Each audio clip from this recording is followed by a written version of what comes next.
Auzubillahiminash-shaytanir-rajim. Bismillahir-rahmanir-rahim. Dear students, today our topic is types of vectors. So, first type of the vector that we are going to study, that one is equal vectors.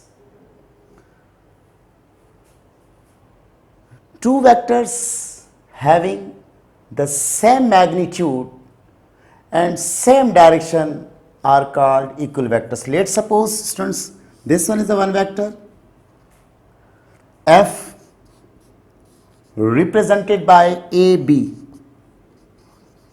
and that's another vector. Let's suppose that's another vector CD.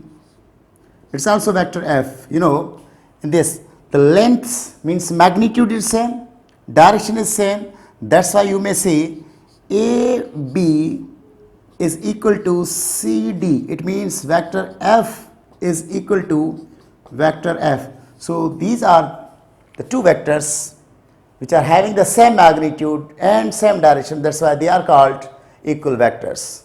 So that was the first type.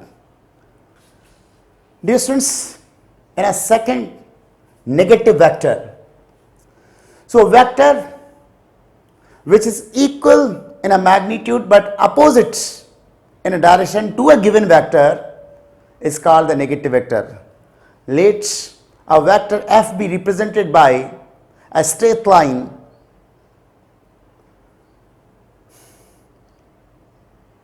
and another vector minus F represented by a straight line as shown in the figure. Let's suppose this one is a vector represented by AB, that one is a F, another vector CD, that's its direction is opposite minus F. So as you know that they both have the same magnitude but opposite in direction, that means that was the given vector, and this CD is a negative vector of AB, and now AB is a negative vector of CD. So they are known as negative vectors. After that, the third vector, look at the screen, parallel vectors. So parallel vectors are vectors which have the same or the parallel support. They can have equal or unequal magnitudes and their directions may be same or opposite. So look at this one. Let's suppose this one is a vector A and this one is a vector B. Whether their magnitude is same or not, it makes no difference, but their direction should be the same. So they are the parallel vectors. This one another vector C, that's also parallel vector. That one is the same direction. But if the vector is given like this D, that's also the parallel vector. If another vector is given like this vector E, that's also, these all are parallel vectors. But remember one thing, when the two vectors have the same direction, those are known as a like parallel vectors, and when they have the opposite direction, then they are unlike parallel vectors, or they are also known as anti-parallel vectors. Look at this one, E and A, they are unlike parallel vectors or anti-parallel vectors. A and B are parallel vectors. Which one? Like parallel vectors. B and C are like parallel vectors, but C and D are unlike parallel vectors, or you may say anti-parallel vectors. So that was the parallel vector. Then next one is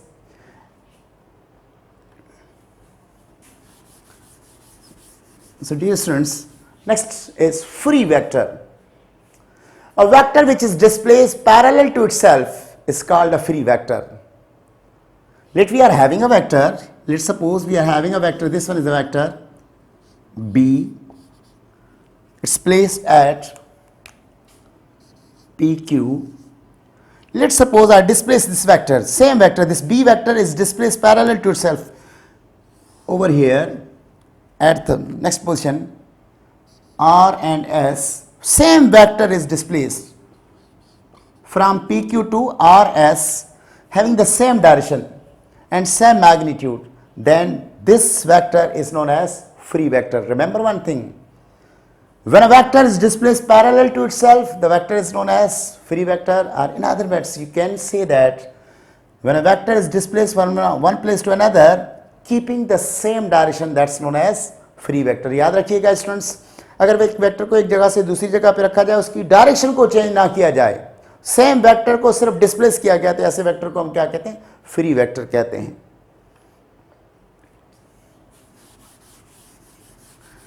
next vector आपके पास है null vector. A vector whose magnitude is 0 is known as null vector. Look at the board. A vector whose magnitude is 0 is known as null vector.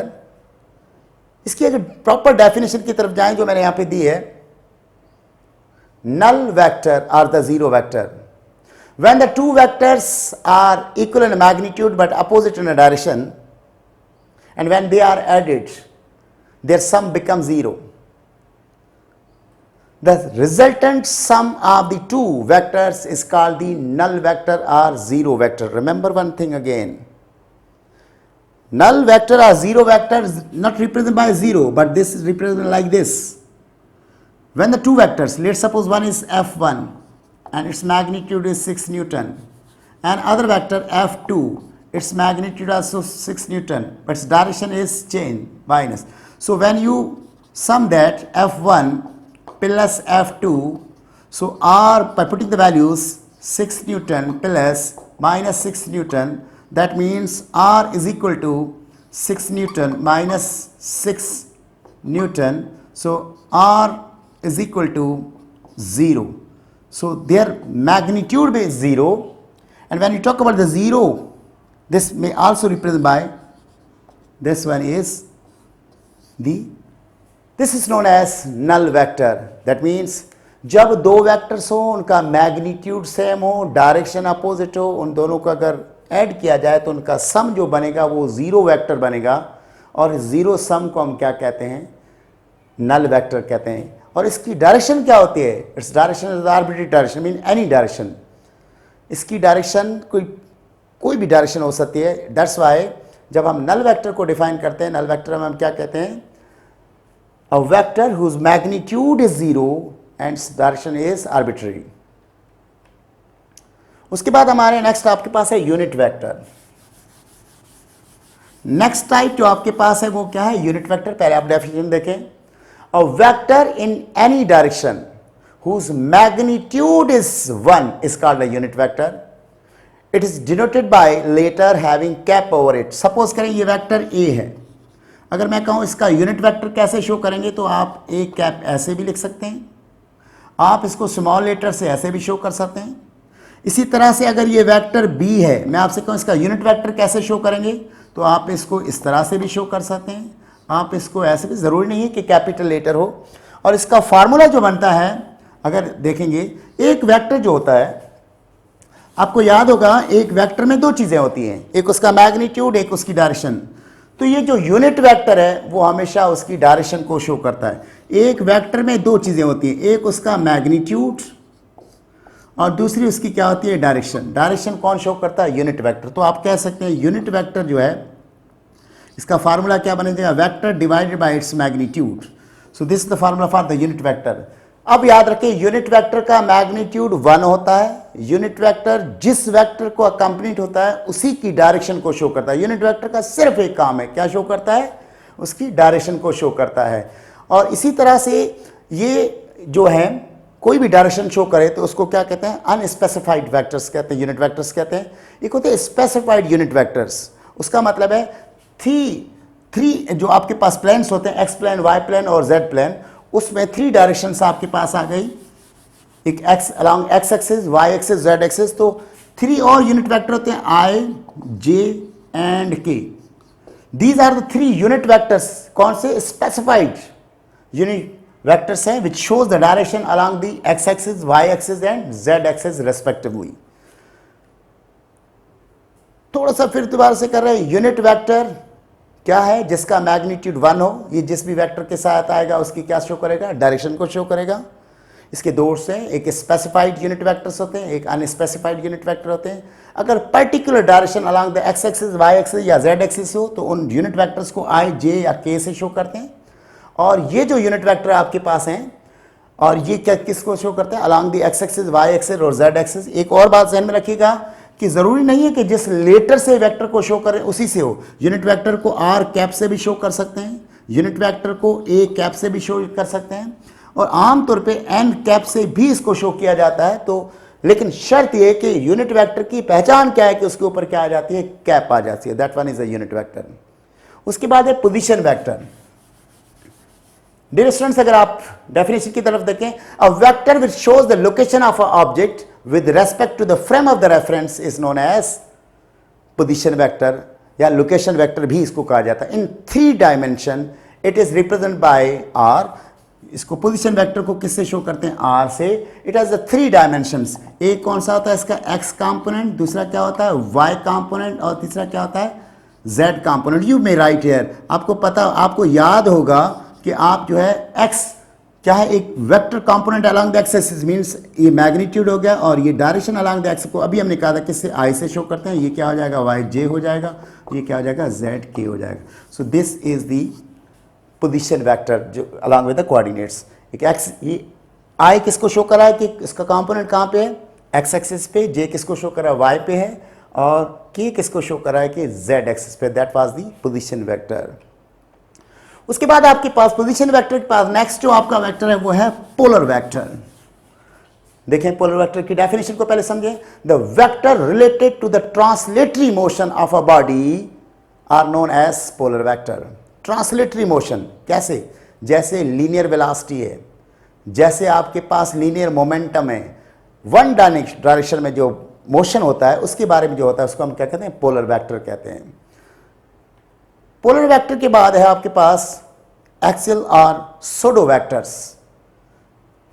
अगर आप यहां पे देखें pseudo vectors के हाल से क्या कहते हैं, the vectors which are rotatory, which are related to the rotatory motion of a body are known as axial vectors. For example, torque, angular velocity, angular acceleration, all those vectors which are concerned with the rotatory motion are known as axial or pseudo vectors. उसके बाद next अगर आप देखेंगे collinear vectors. देखें इस तरह से suppose करें ये F1 है, F2 है, F3 है,